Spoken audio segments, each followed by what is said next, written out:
السلام علیکم ورحمۃ اللہ وبرکاتہ۔ میں محمد عثمان خان قادری رجوی۔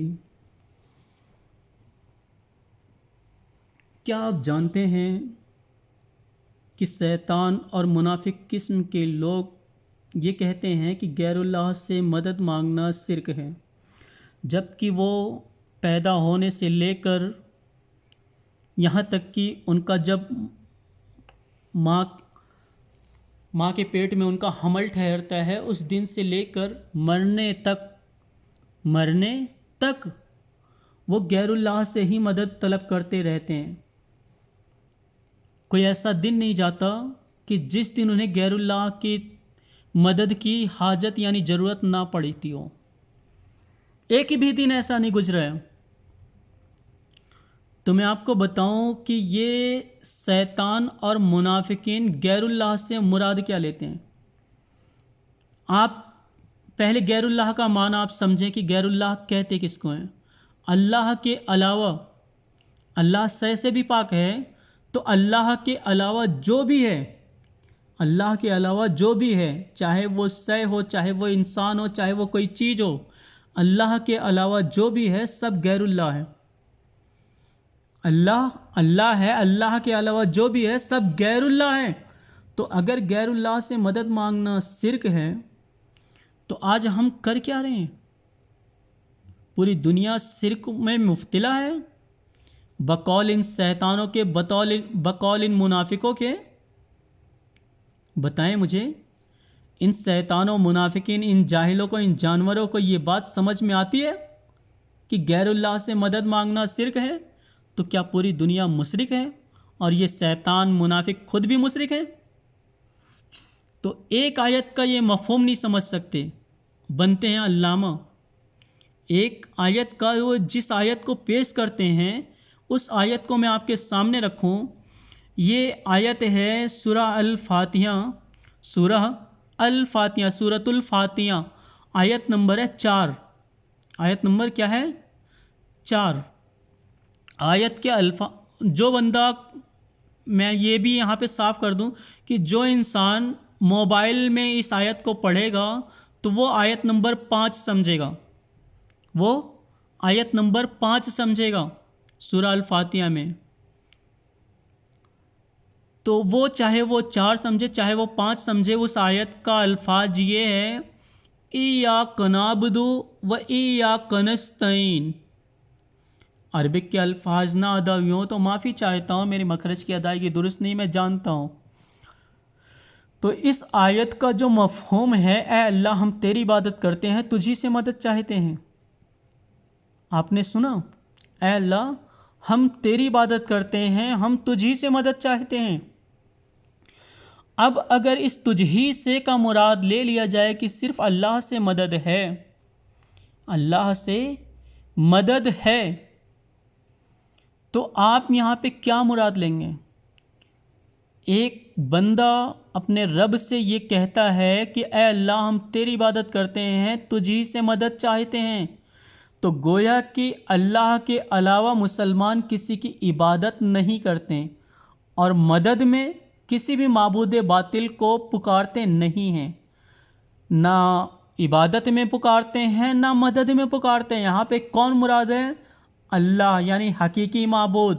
اللہ کے بعد جو معبود ہیں وہ معبود باطل ہیں۔ تو یہاں پہ حقیقی اور باطل کا فرق بتایا گیا ہے۔ حقیقی رب اللہ ہے تو اللہ کی عبادت مسلمان کرتے ہیں، حقیقی عطا کرنے والا اللہ ہے تو اس لیے مسلمان اللہ سے مدد طلب کرتے ہیں۔ اسی لیے تو فرمایا گیا تم اللہ کے علاوہ جن کو پکارتے وہ ایک مکھی پیدا نہیں کر سکتے۔ تو وہ کون سے لوگ ہیں؟ یہ بت ہیں، یہ بت ہیں جنہیں نان مسلم اپنا خدا مانتا ہے۔ تو یہ سارے بت مل کر بھی ایک مکھی پیدا نہیں کر سکتے۔ اب اگر شیطان و منافقین یہ کہتے ہیں نہیں نہیں یہ تو سب کے لیے ہے، یہ تو سب کے لیے ہے کہ تم اللہ کے علاوہ جن کو پکارتے ہو ایک مکھی پیدا نہیں کر سکتے، تو شاید یہ سورہ آل عمران ہے، کیا ہے بھول گیا میں،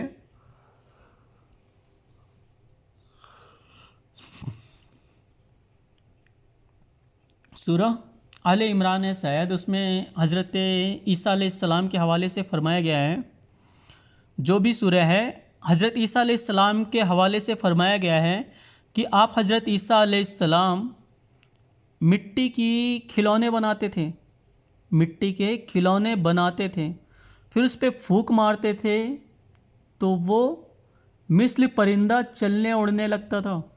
پرندہ اڑتا ہے نا، تو وہ مٹی کا کھلونا اڑنے لگتا تھا ظاہری صورت میں پرندے کی طریقے سے۔ اندھے انسانوں کو حضرت عیسیٰ علیہ السلام آنکھیں عطا کر دیتے تھے، یعنی ان کی بینائی کو دور کر دیتے تھے، ان کے اندھے پن کو دور کر دیتے تھے، ان میں آنکھیں عطا کر دیتے تھے۔ آپ کوڑیوں کو شفا دیتے تھے، اور آپ یہ فرماتے تھے کہ تم گھروں میں کیا کھا کے آتے ہو، کیا چھپا کے آتے ہو، میں سب جانتا ہوں۔ اور حیرت کی بات یہ ہے کہ یہی شیطان، یہی منافقین اللہ کے رسول کو یہ کہتے ہیں کہ پیٹھ پیچھے کا علم نہیں ہے، دیوار کے پیچھے کا علم نہیں ہے۔ حضرت عیسیٰ علیہ السلام مخاطب ہو کے کہہ رہے ہیں پتہ نہیں کتنے گھروں کے بعد والے بھی لوگ ہیں، پتہ نہیں کتنے دیواروں کے بعد کے لوگ بھی موجود ہیں۔ تو اللہ کے رسول حضرت عیسیٰ علیہ السلام کہتے ہیں کہ تم کیا کھا کے آتے ہو اور اپنے گھروں میں کیا چھپا کے آتے ہو، میں سب جانتا ہوں۔ تو اب آپ بتائیں، میں ایسے لوگوں کو شیطان نہ کہوں، منافق نہ کہوں، کیا کہوں آپ بتاؤ؟ کہ جو حضرت عیسیٰ علیہ السلام کے اختیار کو ماننے کے بعد بھی، قرآن و حدیث میں پڑھنے سننے سمجھنے کے بعد بھی مسلمانوں کے لیے، انبیاء علیہ السلام کے لیے، اولیاء اکرام کے لیے یہ لفظ استعمال کریں کہ تم اللہ کے علاوہ جن کو پکارتے ہو ایک مکھی پیدا نہیں کر سکتے، تو معاذ اللہ کیا حضرت عیسیٰ علیہ السلام ان شیطان و منافقین کا نظر میں اللہ ہے؟ عیسائی تو حضرت عیسیٰ علیہ السلام کو خدا کا بیٹا مانتے ہیں، یہ شیطان کے بچے شیطان کیا مانتے ہیں؟ یہ حضرت عیسیٰ علیہ السلام کو خدا مانتے ہیں کیا یہ شیطان؟ مجھے بتائیں یہ کیا مانتے ہیں؟ خود ان سے پوچھو اور بتاؤ مجھے۔ میں نے تو پوچھا، یہ شیطان کے بچے مجھ سے جواب نہیں دیتے، میرے سامنے تو ان کی زبانیں نہیں کھلتی ہیں، جبکہ نہ میں کوئی عالم ہوں، نہ میں کوئی متقی ہوں، نہ میں کوئی پرہیزگار ہوں، نہ ہی میں کسی بھی ایک اسلامک سینٹر سے جڑا ہوں، میری باتوں کا تو یہ جواب بھی نہیں دیتے۔ آپ پوچھو، کیا پتہ آپ کے سامنے جواب دے دیں اس شیطان کے بچے کہ آپ نے کیا کہا کہ اللہ کے علاوہ تم جن کو پکارتے ہو وہ ایک مکھی پیدا نہیں کر سکتے۔ حضرت عیسیٰ علیہ السلام تو پرندوں کو اڑا رہے ہیں، مردوں کو جلا رہے ہیں، کوڑیوں کو شفا دے رہے ہیں، اندھوں کو آنکھیں دے رہے ہیں، یہ سب اللہ کے حکم سے ہی ہے، مگر دے کون رہا ہے؟ حضرت عیسیٰ علیہ السلام۔ تو اگر تم کہتے ہو اے اللہ ہم تیری عبادت کرتے ہیں، تجھی سے مدد چاہتے ہیں، تو حضرت عیسیٰ علیہ السلام کون ہے پھر؟ کون ہے؟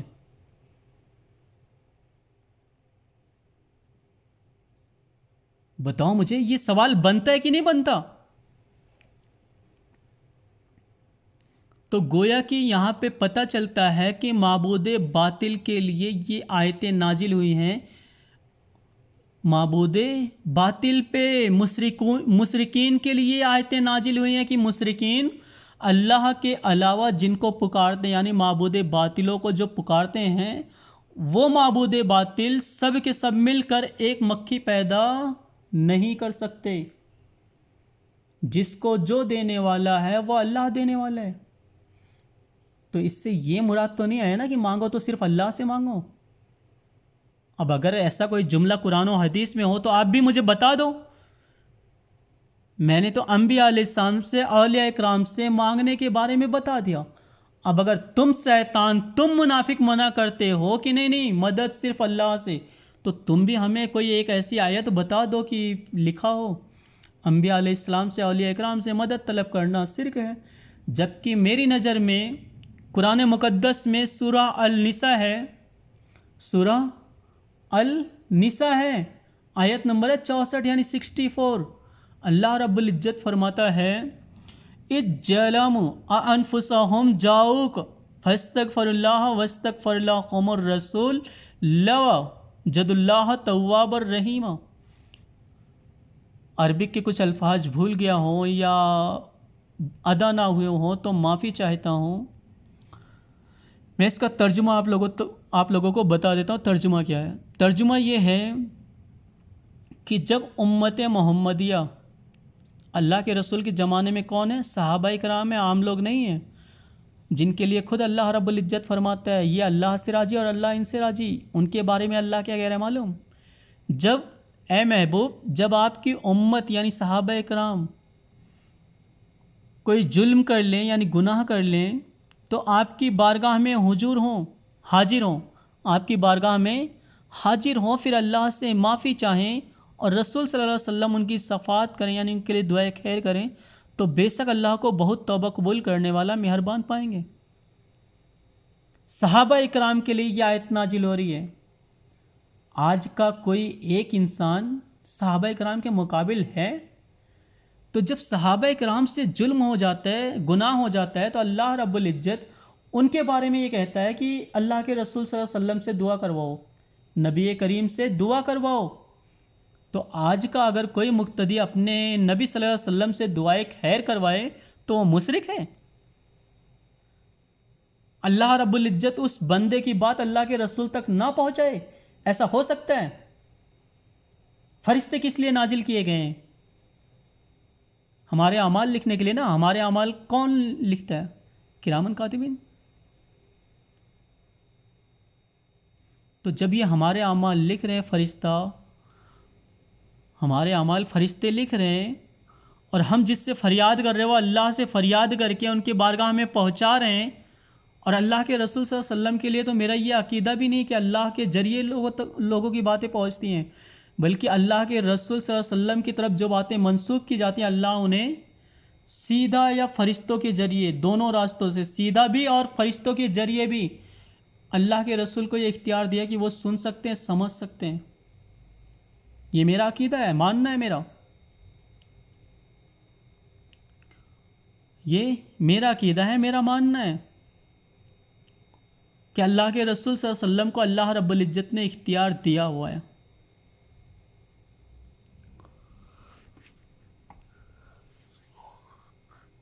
تو آپ مجھے بتائیں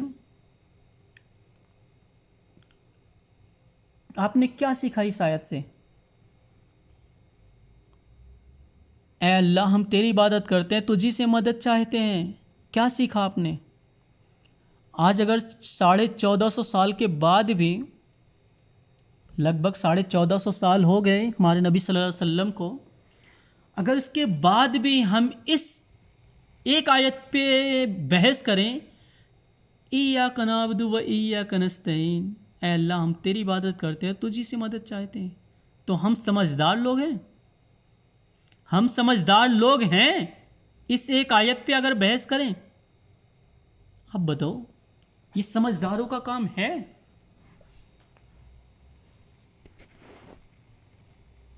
کیا جن لوگوں نے اس پر حکم لگایا ہوا کہ اے اللہ ہم تیری عبادت کرتے تجھی سے مدد چاہتے ہیں، اب اللہ کے علاوہ غیر اللہ سے مدد مانگنا شرک ہے، تو مجھے وہ بتائیں کہ اللہ رب العزت صحابہ کرام کو اللہ کے رسول صلی اللہ علیہ وسلم کی بارگاہ میں کیوں بھیج رہے ہیں؟ کیوں؟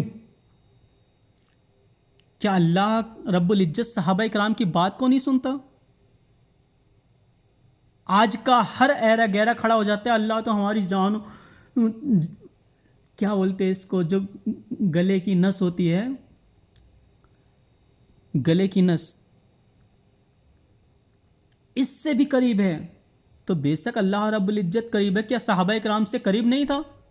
صحابہ کرام کے لیے حکم لگانا کہ جب تم غلطی کرو، گناہ کر لو کسی بھی طریقے سے، تو نبی صلی اللہ علیہ وسلم سے دعا کرواؤ۔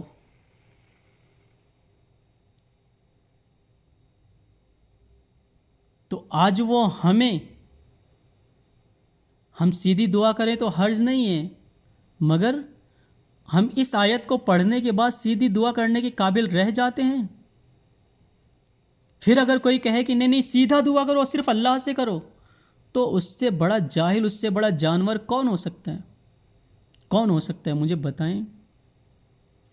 اس سے بڑا تو جنگل کا وہ سور بھی نہیں ہے جو گندی نالی کا گندی نالی کی گندگی کھاتا ہے، وہ سور بھی اس سے گندا نہیں ہے جو اس طریقے کی باتیں کرے کہ نہیں مانگو صرف اللہ سے۔ جب اللہ کہہ رہا ہے کہ تم سے گناہ ہو جائے تو نبی صلی اللہ علیہ وسلم کی بارگاہ میں آؤ۔ اب ہو سکتا ہو کہ کوئی یہ کہے کہ اللہ رب العزت نے یہ کہاں پہ کہا ہے؟ یہ تو صحابہ اکرام کے لیے نازل ہوا، عام انسانوں کے لیے کہاں کیا؟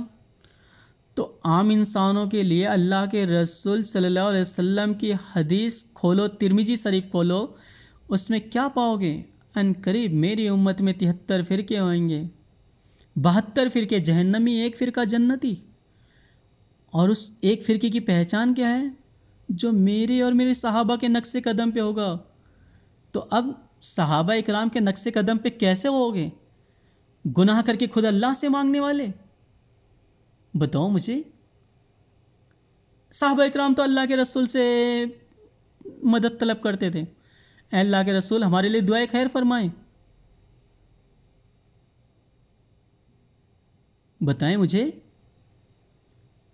کیا اب بھی آپ کو لگتا ہے کہ یہ شیطان کے بچے اپنی راہ پر صحیح ہیں؟ یہ منافق اپنی راہ پر صحیح ہیں؟ اب بھی آپ کو لگتا ہے کیا؟ تو مجھے کہنے دو، آپ کا علم، آپ کا عمل، آپ کا تجربہ مر چکا ہے، زندہ نہیں ہے۔ اگر آپ ان شیطانوں کو مسلمان سمجھے تو اتنی کھلی دلیلیں پانے کے بعد بھی اگر آپ ان شیطانوں کو، ان منافقوں کو مسلمان سمجھتے ہیں تو مجھے کہنے میں کوئی حرج نہیں، آپ بھی اپنے ایمان و عقائد کا جائزہ لیں، توبہ کریں۔ اتنا گھٹیا قوم، اتنا گھٹیا فرقہ کبھی مسلمان ہو ہی نہیں سکتا۔ اسی کے ساتھ میں اپنی بات کو ختم کرتا ہوں۔ السلام علیکم، اللہ حافظ، فی امان اللہ۔